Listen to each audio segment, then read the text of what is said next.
Well, first, before we mention the poll, we just need to say that Fallen Feathers is releasing, or I think has released. Pretty exciting. It released at 3 in the morning. I've had access to the game for the last 2 weeks or so, but I haven't been able to play it because I've been moving and stuff and whatnot, and I want to actually play it today, play it proper. Like I jumped into the game. I have an idea what it's about. For people that are curious, again, this is just very, very early, but it's kind of like a Souls-like. Focuses a little bit more on dodging, at least in the beginning of the game. Not as much on parrying. I don't even know if there is parrying. I know that there's a weapon that has blocking, but the blocking doesn't even feel that great. So I think this is going to be mostly about dodging. And the thing that they do in this one is that if you do a perfect dodge, or I don't know what they call it in that game, but if you do like a dodge that's at the very last second, you gain a resource, and that powers up certain attacks and enables you to do things. That appears to be kind of like the basic of the very beginning, but I hear from Cowboy that it gets more complex and way more fun later on, so I'm very curious to jump into that and go through it. Okay, yeah, I think I think Western devs everywhere are coping and sort of hoping that this one fails, because they've just been the East has been wiping the floor with the Western development. I've seen that the review scores, I don't think, were amazing for this one for whatever reason. I don't know what's going on. It was certain outlets gave it like a 6, and I think I even saw there was like a review. This was on Twitter. I don't know how accurate it was because all types of stuff show up on your feed and whatnot. Yeah, but there was like some review from an outlet that gave it like a 9.7 or whatever it was. And then on, they have like those pros and cons thing. Yeah. And on the cons part, it said Gunnar approved. And I was like, the fuck is that supposed to mean, Gunnar approved? I mean, I'll be honest with you. I've read some of the reviews. And in quite a few of them, the issue is that it's a Souls-like. That's why they're docking points. It's a Souls-like. And they don't like the fact that it's a Souls-like. It's you have too to hard. Understand. This is the corporate press, right? These people don't know how to play video games. Stardew Valley would be too intricate for them. So they are effectively at a disadvantage when it comes to playing Souls-likes. So here's what you have to do, mainstream media, okay? You live stream the experience, and then you rage like I did when I was going through first Berserker Khazan. I had the real Berserker experience. I was the one going berserk. So that's what you got to do. You just live stream it, and everybody can enjoy you raging and being mad and whatnot, and it's fine. It's absolutely fine. I do actually think that there's also probably an element to where the corporate media is... I think they themselves are quite afraid of the Eastern landscape. Now, this sort of leans a little bit more into my type of coverage of gaming news, but let's be real. I wonder, the Western devs have been... Yeah? I wonder if the problem is that Wu Chang doesn't have difficulty settings. I forget if it does or if it doesn't. That would definitely be one of the problems if it doesn't. That would explain a lot of things, right? Yeah, they want difficulty sliders so that they can put it on journalist mode and basically never have to do combat. But it's sort of, the Western gaming scene has been captured by the media for a long time, right? The media sort of wags the tail, the media wags the body. It's literally the tail wagging the body. So whenever games come out that don't adhere to their strict rules of political acceptance, the game gets punished for it. The Eastern devs don't really care that much. Some do, like Square Enix and those guys, but most of them don't give a crap. They're just like, hey, we're making a game. You saw Stellar Blade. They couldn't care less. They were like, look, we know that men like sexy characters. We're going to make a sexy character, but we're also going to make a good game. The saddest part about Stellar Blade was that thanks to the corporate press, all of its coverage was about Eve and what Eve looked like, rather than actual good, solid gameplay, which it was, right? Everyone I spoke to that played Stellar Blade said the gameplay is fantastic. The gameplay is really good, yeah. Yeah. But thanks to the corporate praise, we couldn't talk about that. Dude, so I booted up the game because I was curious. Yeah. There's something in here called streamer mode. You don't know what streamer mode does? Yeah. But it says here, Disables blood and gore and adjusts certain costume appearances. Of course. But there doesn't appear to be a difficulty setting. Yeah. So yeah, I just hit new game just to see if it would prompt me to choose a difficulty. There doesn't appear to be a difficulty setting, so that might be also one of the reasons why it's getting points docked. And not only there isn't a difficulty setting, but I was actually stuck on, because I wanted to at least kill one or two bosses, and I was stuck on one of the bosses for quite a few attempts. It was also because it was like I'd be playing it late at night, super tired and whatnot. And yeah, there were... No, I mean, the thing is just what pisses me off when journalists ask for difficulty sliders is it would be the same, right, as going, well, I really like Mana Lords, the RTS, but could we remove the whole building part? I don't like building stuff. Give me just a second.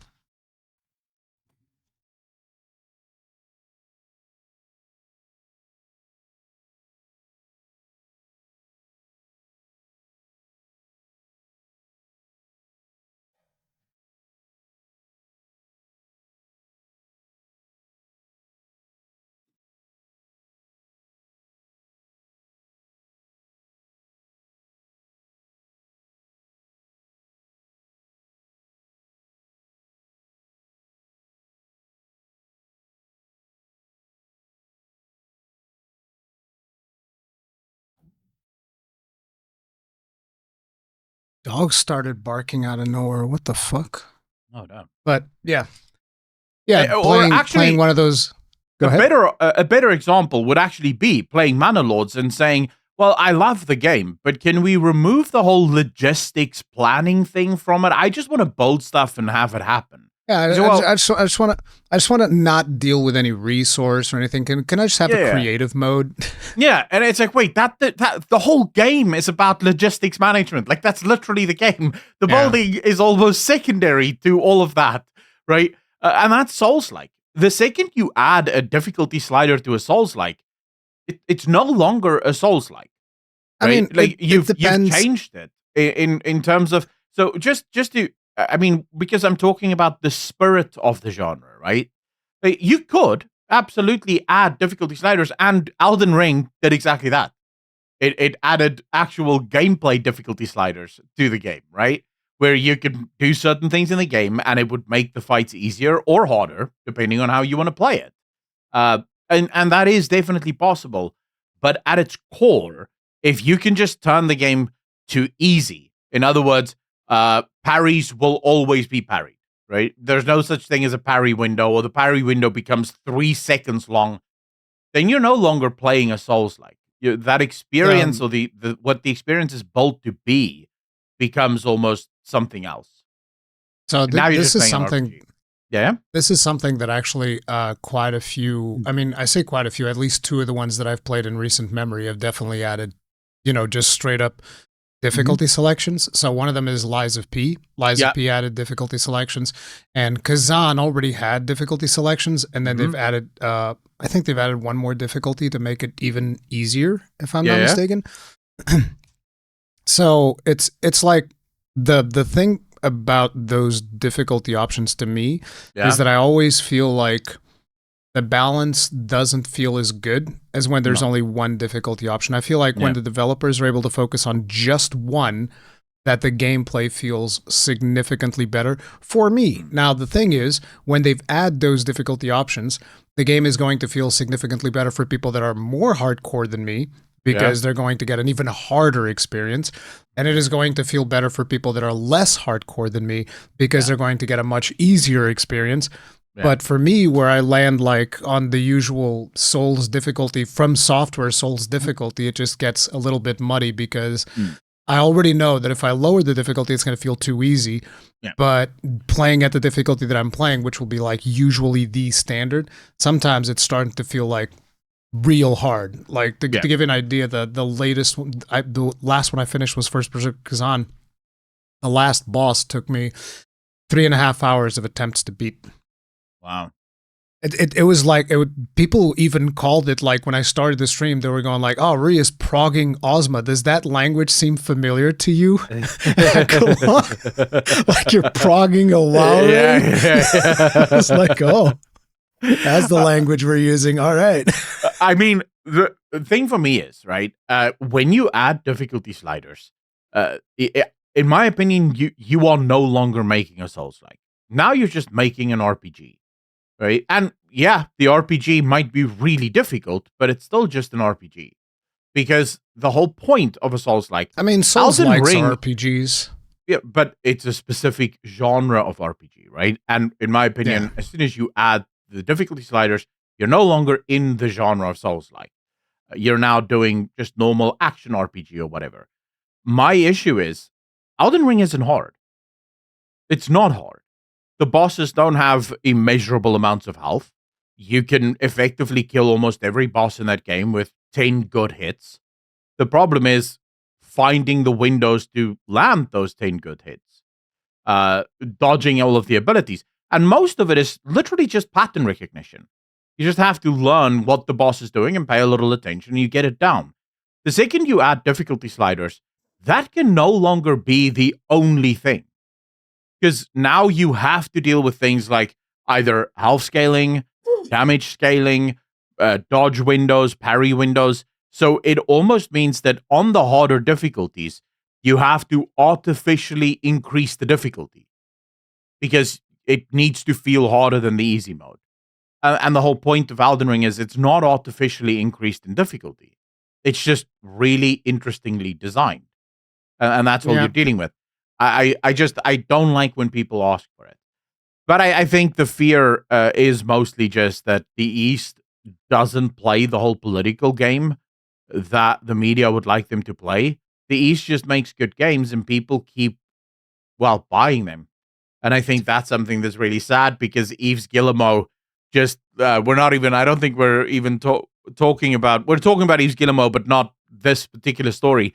But Yves Guillemot just, I think yesterday or the day before, came out and said that, actually the reason Star Wars Outlaws failed was because Star Wars is just not good right now.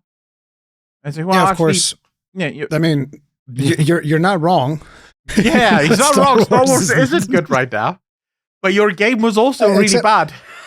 I hear good things from Andor, but I haven't really watched Andor. But yeah, Andor's pretty good. But that's not the main reason why your game didn't do well. Okay, no, it's like there's a lot of things to go through before we get to that part. So, yeah. That certainly didn't help. The only thing that would have changed if Star Wars was actually in a good spot is a lot of people would have bought your game and then refunded it very quickly. Or you would have had a refunding crisis on your hands because people would have learned after 4 hours this game is nonsense because for some reason you guys said, hey, what if we made an entire game where every mission is forced sneak? Would that not be fun for people?